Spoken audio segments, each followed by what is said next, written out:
Hello guys, good morning. तो कैसे हो आप सभी? होप सो आप सभी अच्छे होंगे। Welcome back to our new video. तो आज हम बात करेंगे रीत प्रथा के बारे में। रीत प्रथा क्या होती है? तो चलिए स्टार्ट करते हैं आज की हमारी वीडियो बिना देरी किए हुए। देखिए, रीत से हमारा अभिप्राय विवाह के समय पति द्वारा पत्नी को दिए जाने वाले कपड़ों तथा आभूषणों के मूल्य से है। इसमें क्या होता है कि लड़के द्वारा किए गए विवाह से संबंधित अन्य खर्चों को भी इसमें जोड़ा जाता है। अगर भविष्य में पति पत्नी के बीच संबंध जो है तनावपूर्ण हो जाते हैं तथा लड़की अपने माता पिता के घर चली जाती है, तो ऐसी अवस्था में अगर लड़की का पिता अपने दामाद को रीत की धनराशि जो उसने विवाह के समय खर्च की है तथा 1 रुपया देने को तैयार हो जाता है, जिसको छेद कराई कहा जाता है, तो पति पत्नी के बीच तलाक की प्रक्रिया पूर्ण मानी जाती है। यह शास्त्रों में वर्णित 8 प्रकार के विवाहों में से एक असुर विवाह से मिलती जुलती प्रथा है। सिरमौर गजट के अनुसार रीत वह अनुबंध है जिसको स्त्री मुआवजा देकर खत्म कर सकती है। कर्नल वेस 1925 ने इसे विवाह नहीं मानते हुए इसको पहले पति को मुआवजा देकर छोड़ने तथा अपनी मर्जी से दूसरा विवाह करने की आज़ादी बताया है। रीत एक ऐसा जो है अस्थायी विवाह था जिसमें किसी समारोह का आयोजन नहीं होता था। इसमें स्त्री अपने पति को छोड़कर अपने प्रेमी को नया पति बना सकती थी, परंतु इससे पहले प्रेमी को जो है स्त्री के पहले पति को वह वधू धन जो रीत होती थी उसको लौटाना होता था, जो उसके पति ने विवाह के समय स्त्री के माता पिता को दिया था। यह प्रथा हिमाचल प्रदेश में सिरमौर तथा ऊपरी शिमला में प्रचलित थी। रामपुर शहर में पति द्वारा विवाह के समय अपनी पत्नी को गहने और कपड़े दिए जाते थे, जिसका मूल्य कई स्थानों पर 100 रुपये से 2000 रुपये तक निर्धारित होता है। हिमाचल के जुब्बल, बुशहर, ठियोग, धामी, कुनिहार, डेलत, भागल, नालागढ़, भज्जी, मधान, सुकेत, मंडी, चंबा, बिलासपुर तथा सिरमौर सहित लगभग पूरे हिमाचल प्रदेश में रीत प्रथा प्रचलित थी। कुल्लू, कांगड़ा तथा लाहौल स्पीति में अलग अलग तरह की व्यवस्था वाली रीत प्रथा प्रचलन में थी।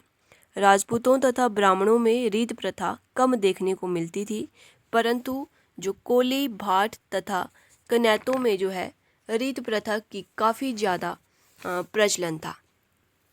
हम बात करेंगे डॉक्टर वाई एस परमार के अनुसार रीत वह व्यवस्था थी जो कुछ के लिए विवाह तथा कुछ के लिए पुनर्विवाह तथा तलाक का नाम थी। उन्होंने कांगड़ा, बुशहर, लाहौल, सिराज तथा कुल्लू में इसको विवाह का एक रूप माना है, जबकि सिरमौर में यह तलाक का एक रूप थी। सिरमौर में स्त्री रीत की राशि अपने पति को लौटाकर दूसरा पति चुन सकती थी। पूर्व पति रीत लेने से इनकार भी नहीं कर सकता था, हालांकि वह रीत की राशि पर आपत्ति जरूर प्रकट कर सकता था।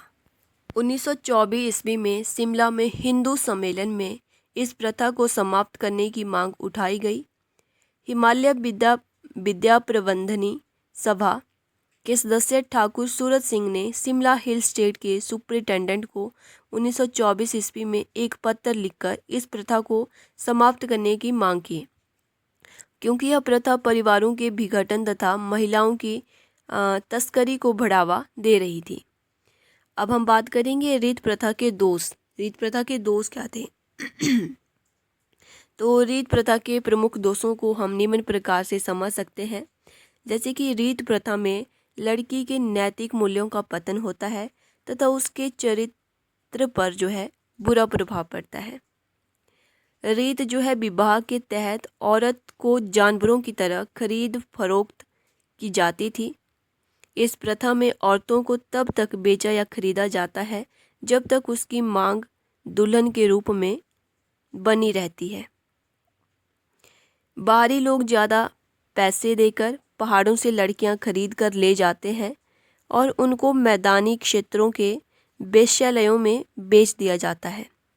इससे जो है अनैतिकता को प्रोत्साहन मिलता है, प्राप्त होता है तथा दूसरी तरफ स्त्रियों की कमी के कारण पहाड़ी क्षेत्रों में कृषि भी प्रभावित होने लगी है।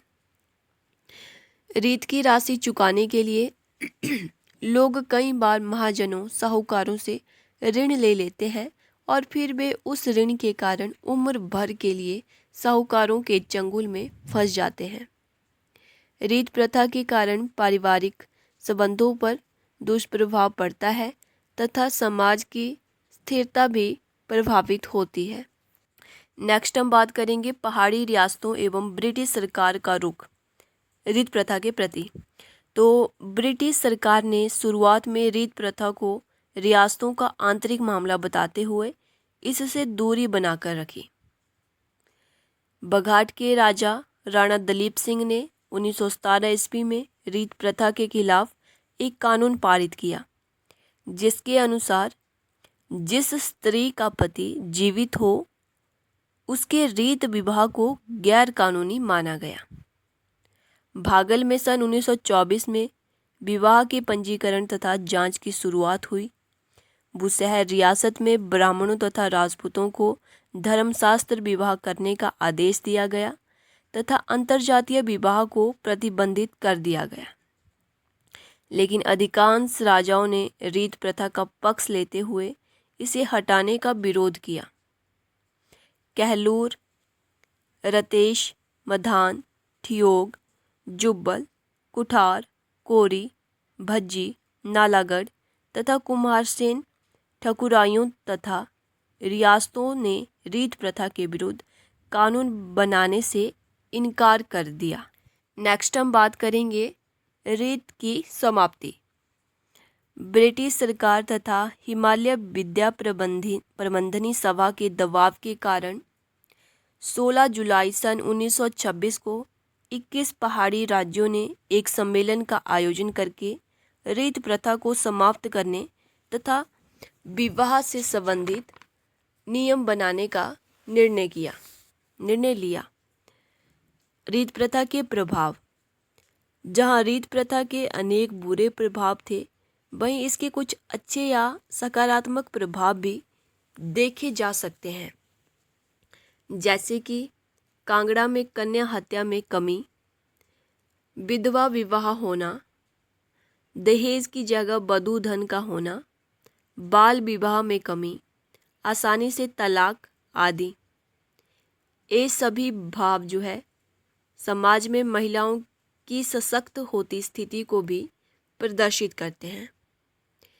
तो गाइस, ये थी आज की हमारी वीडियो। आशा करती हूँ आप लोगों को वीडियो अच्छी लगी।